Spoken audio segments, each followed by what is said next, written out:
This is a story about my Uncle Spencer.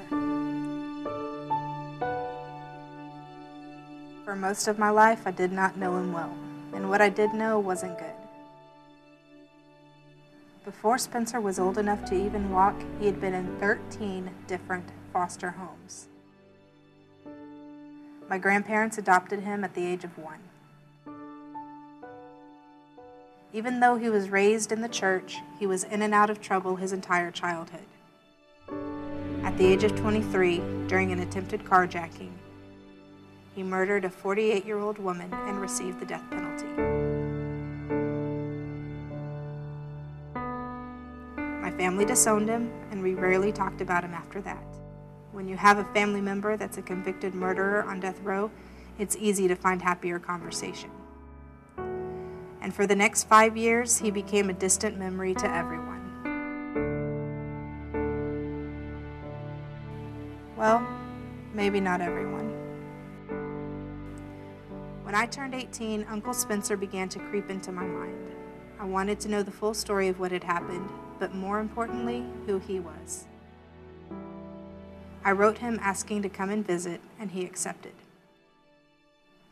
I didn't go expecting to see my uncle. I expected to see a monster. I remember arriving at the Ellis unit in Huntsville and walking past all the cages full of men waiting to die, and I was literally shaking. I sat down and saw not a monster, but a man broken. We talked for 2 hours, having the first real conversation since I was in 3rd grade. He was still angry, blaming everyone from my family to the state of Texas for his situation. Over the next year, I secretly visited Spencer on a regular basis, never telling my family what I was doing. He was given an execution date, and 4 days before he was to be put to death, he was given a stay. His attorney would later tell me that he had filed no papers for a stay of execution and doesn't know why it was granted. I do.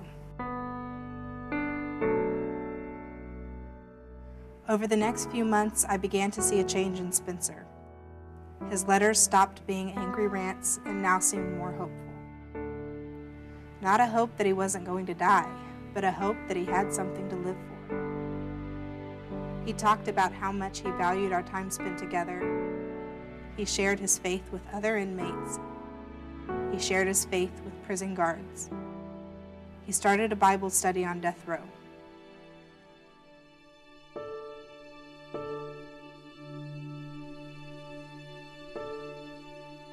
Six months after his stay of execution, he was given a new execution date.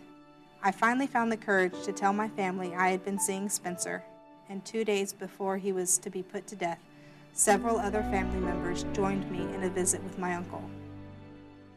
Hours before his execution, he called my grandparents to ask for forgiveness. I told the chaplain when Spencer was strapped to the table to remind him that I loved him.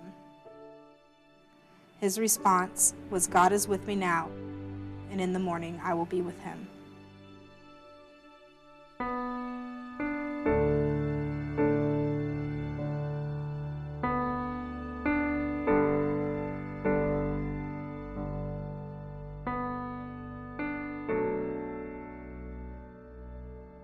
Since his death, my family has not been the same. There has been much healing. Forgiveness toward Spencer for the things he had done, and forgiveness toward me for being so secretive. My father and I were able to mend a lot of fences, because Spencer taught us that time together as a family is precious, but not guaranteed. On his headstone, I suppose there could be a lot of things written. Cold-blooded murderer, as described by the police sergeant in his trial, or society's worst nightmare, as named by the district attorney. We decided to go with something else.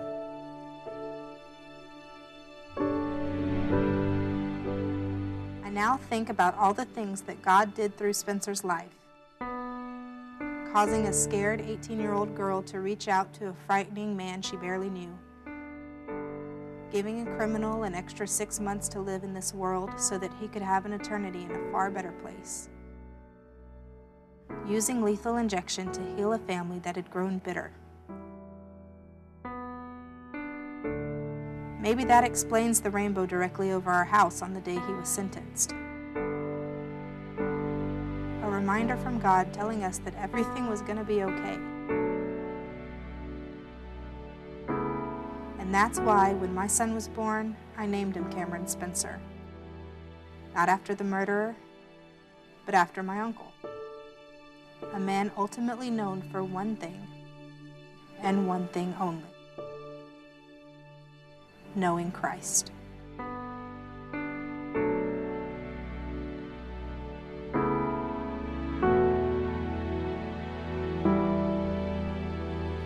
I'm Megan Goodman, and this is my story.